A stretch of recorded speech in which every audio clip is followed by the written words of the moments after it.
మీరు ఎందుకు చేయట్లేదని మళ్ళీ మా మెంటార్సే మమ్మల్ని ప్రోత్సహించారు. రమేష్ సారే సార్ ప్రతిరోజు వాళ్ళు గరుడ టీమ్స్ కదా, ఆ టీమ్స్ లోనే ఉన్నాం సార్ మేము కూడా. విశ్వనాథ్ సారే చెప్తా అనుక్షణం ఈసారి చెప్తారు. ఆ సార్ మమ్మల్ని ఏం చేస్తున్నారు, చేస్తున్నారా లేదా, మొదలు పెట్టారా, ఏం సార్ మొదలు పెట్టండి పర్లేదు చేసేయగలుగుతారని. ఒక్కసారి 4 ప్లాట్లది 10 ప్లాట్లు చేసాము ఒకే నెలలో, ఒకే రోజులో చేసాము. కానీ ఎస్ఎల్ఎస్ దయ వల్ల మేము 4 ప్లాట్లు సొంతంగా కొనుక్కోగలిగాము. దేవుడు అడుగు సారే మెయిన్, మీరు తీసుకోగలుగుతారమ్మా. మీ దానికి నువ్వేం చేస్తున్నావో నీ ఎఫెక్ట్ ఎక్కడ పోదు.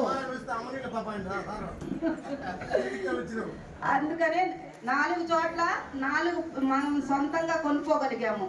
17 లక్షలతో అప్పుతో వచ్చి ఈ రోజు నా అప్పు అంతా తీరిపోయింది.